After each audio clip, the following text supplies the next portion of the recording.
하나님 말씀 보도록 하겠습니다. 오늘 아침에 주님께서 우리에게 주시는 말씀은 신명기 4장 11절부터 12절까지의 말씀입니다. 신명기 4장 11절부터 12절까지의 말씀입니다. 우리 한마음 한 목소리로 봉독하도록 하겠습니다. 너희가 가까이 나와서 산 아래 서니 그 산에 불이 붙어 화염이 충천하고 유암과 구름과 흑암이 덮였는데 여호와께서 화염 중에서 너희에게 말씀하시되 음성뿐이므로 너희가 그 말소리만 듣고 형상은 보지 못하였느니라. 아멘.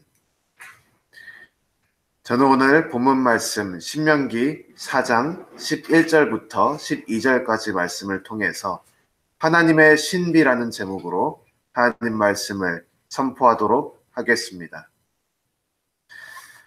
우리가 신앙생활을 하면서 흔히 쉽게 짓게 되는 죄 중 하나는 우리가 하나님을 완전히 다 파악했다고 교만하게 착각을 하는 것입니다. 성경에는 이런 이야기들이 종종 나오죠. 대표적인 이야기로 욥의 세 친구를 우리가 생각할 수가 있습니다. 욥의 세 친구들은 그들이 마치 그들이 알고 있는 하나님이 전부인 마냥 생각을 하고 그들이 알고 있는 하나님을 토대로 욥을 정죄를 했습니다. 하지만 우리 모두가 알다시피 욥기 1장과 2장에는 욥이 전후무후한 아주 의로운 하나님의 인정을 받은 위대한 사람이라는 것을 알고 있습니다. 하지만 이런 사람을 대할 때 욥의 세 친구들은 그들이 조금 알고 있는, 그들이 조금 하나님을 알고 있는 그런 지식을 가지고 욥을 정죄를 하지요.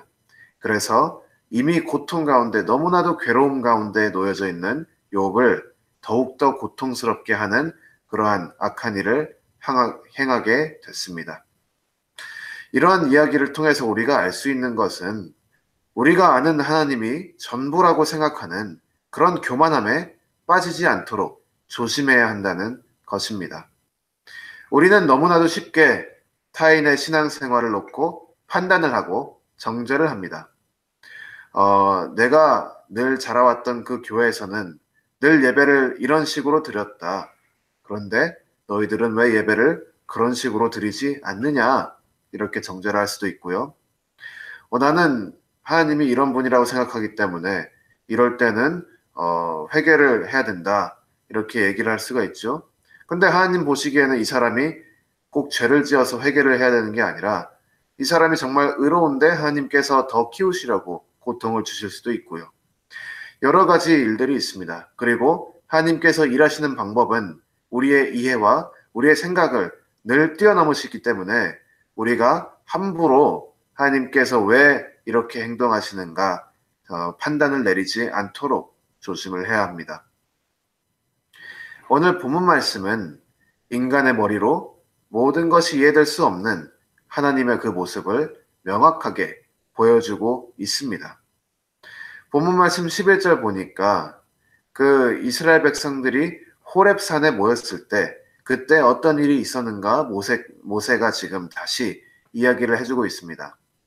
하나님께서 호렙산에 임하실 때 어떤 일이 일어났냐면 그 호렙산 전체에 불이 붙었습니다.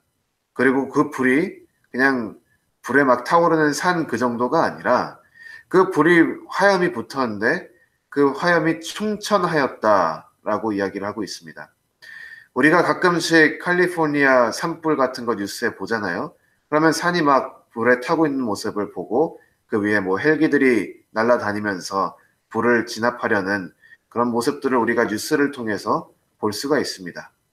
근데 지금 호렙산에서 불타오르는 그 불은 그 정도 수준의 불이 아니라 산이 전체가 아예 불타올라서 그 불이 충천했다. 다른 말로 하면 하늘의 심장을 뚫었다라고 이야기를 하고 있습니다. 산에서 불이 타올라서 하늘의 심장까지 타오르는 모습을 우리가 지금 볼 수가 있는 것입니다. 그런데 지금 하늘의 심장을 꿰뚫을 만큼 강한 불이 호렙산에 나타나고 있는데 동시에 무슨 일이 있냐면 유암과 구름과 흑암이 덮였다고 기록되어 있습니다. 이 두 가지는 굉장히 상반되는 이야기죠. 한편에는 하늘의 심장까지 꿰뚫는 엄청난 화염이 그 호렙산에서 타오르는 동시에 다른 편에는 그 산의 유암과 구름과 흑암이 덮였다고 이야기되고 있습니다. 그러니까 불이 엄청나게 큰 불이 지금 타오르고 있는데 동시에 어둠과 흑암이 덮여서 아무것도 볼 수 없었다라고 기록되고 있지요.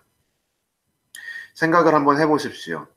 이렇게 정말 살면서 이만큼 큰 불을 본 적이 없을 텐데 이스라엘 백성들이 그 불을 보면서 동시에 어두워서 아무것도 볼 수가 없었다. 불이 타오르지만 볼 수가 없었다. 이 신비가 지금 호렙산에서 일어나고 있는 것을 모세는 이야기하고 있는 것입니다. 이건 마치 모세 스스로 자신이 미디안 광야의 그 생활을 마칠 때에 불타오르는 떨기나무를 통해 하나님을 만날 때와 비슷합니다. 떨기나무가 불타오르고 있는데 나무는 그대로 있어요. 이런 신비한 모습 가운데 모세가 하나님의 그런 콜링을 받지 않았습니까? 이스라엘 백성들도 비슷한 경험을 하고 있는 것입니다. 산 전체가 지금 불에 타오르는데 아무것도 볼 수 없습니다, 지금. 이것이 하나님의 신비입니다. 근데 여기서 멈추지 않지요. 12절 말씀 보니까 하나님께서 화염 중에서 말씀을 하시는데 그 음성만 들리고 형상은 보지 못했다. 이렇게 이야기를 하고 있습니다. 하나님은 우리의 감각으로 인식할 수 있는 수준을 뛰어넘었다는 것을 말씀 통해서 보여주고 있습니다. 우리의 감각을 초월하시는 하나님, 그 하나님은 우리가 다 이해할 수도 없고 이해해서도 안 되고 절대적으로 신비스러운 면이 있을 수밖에 없는 분입니다. 심지어 하나님께서는 말씀만 하셔도 그 말씀의 무게를 감당을 할 수가 없습니다.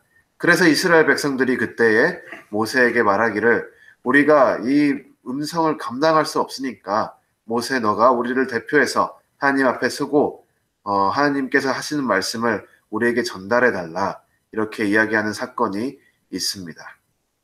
이 정도로 하나님의 그 정체는 우리가 형용할 수 없고 우리의 머리로 이렇게 싸맬 수가 없는 정말로 우리를 뛰어넘으신 신비스러운 분이라는 것을 우리가 늘 기억해야 합니다. 그렇다면 이러한 하나님의 신비는 우리에게 오늘날 신앙생활을 해나가는 데 있어서 무엇을 가르치는가? 저는 한 3가지 정도로 이 가르침을 요약하면 좋겠다 생각이 듭니다. 첫 번째는 우리에게 겸손을 가르칩니다. 특히 지식적인 겸손을 가르칩니다. 내가 아는 하나님, 내가 아는 교회, 내가 아는 신학, 내가 아는 신앙생활, 내가 아는 예배, 내가 아는 것들이 옳다고 주장하며 다른 사람들을 비난하는 모습이 없어져야 한다는 것입니다. 물론 성경 말씀에 근거를 하여서 옳고 그름을 명확히 해야 하지만 성경 말씀 또한 우리가 모두 다 완벽하게 100% 이해할 수 있는 것이 아니기 때문에 우리가 겸손한 가운데 확신을 가지고 나아가야 합니다. 확신만 있고 겸손함이 없으면 정죄가 되고 그 정죄는 타인을 죽이는 것이 됩니다. 우리가 이웃 사랑을 실천하기 위해서는 먼저 겸손해야 하고 타인이 드리는 예배가 귀하고 다른 사람들이 가지고 있는 하나님과의 그 관계가 똑같이 귀하다는 것을 우리가 알고 나아가야 합니다. 욥의 3 친구들이 범했던 그 죄를 우리는 지으면 안 됩니다. 우리는 개신교 중에서도 장로교 그리고 장로교 중에서도 미국에서 한국으로 넘어온 굉장히 특수한 케이스의 그런 교회 모습을 가지고 신앙생활을 해나가고 있습니다. 하지만 우리가 교회사를 배우면 우리는 굉장히 작은 그런 분류의 그런 신앙생활을 하고 있다는 것을 우리가 쉽게 깨달을 수 있습니다. 교회는 2000년의 전통을 가지고 있고 동방교회와 서방교회와 이런 많은 교회의 여러 모습들이 지금 나타나고 있습니다. 거기서 오직 우리가 알고 있는 예배만이 옳다라고 주장하는 것은 굉장한 교만한 마음을 보여주고 있는 것입니다. 우리는 겸손해야 하고 늘 배울 자세를 가지고 있어야 합니다. 이는 하나님께서 우리보다 너무나도 크시기 때문에 당연히 해야 된다는 사실입니다. 또한 우리는 하나님을 경외하면서 나아가야 합니다. 우리의 이해를 뛰어넘으신 그런 위대한 하나님을 경외하는 것이 이 하나님의 신비에 대한 우리의 올바른 자세이지요. 하나님을 경외하는 것은 두렵고 떨리는 마음으로 하나님 앞에 그 하나님 뜻대로 우리 삶이 이루어지기를 바라는 마음으로 나아가는 것입니다. 우리가 하나님을 파악하고 하나님을 컨트롤하고 있지가 않기 때문에 우리는 하나님의 그 다스림을 받고 하나님 아래에서 하나님의 이끄심을 받고 나아가기를 늘 경외함으로 나아가는 것이 필요한 것입니다. 또한 마지막으로는 감사가 필요합니다. 이 모든 것이 있음에도 불구하고 우리에게 스스로 자기 계시를 통해서 성경 말씀을 주시고 말씀을 통해서 하나님을 알아가게 하시니 우리는 감사하면서 하나님을 아는 일에 힘을 써야 한다는 것입니다. 우리가 이 세 가지 겸손과 경외와 감사 이것을 가지고 나아갈 때에 신비로운 하나님과 올바른 관계를 맺으면서 함께 나아갈 수 있다는 것을 제가 알 수가 있는 것입니다. 따라서 하나님의 신비 앞에 겸손과 경외와 감사하는 마음을 가지고 하나님과 건강한 관계를 추구해가는 그런 모든 귀한 성도 여러분 되시기를 주님의 이름으로 축원합니다. 아멘.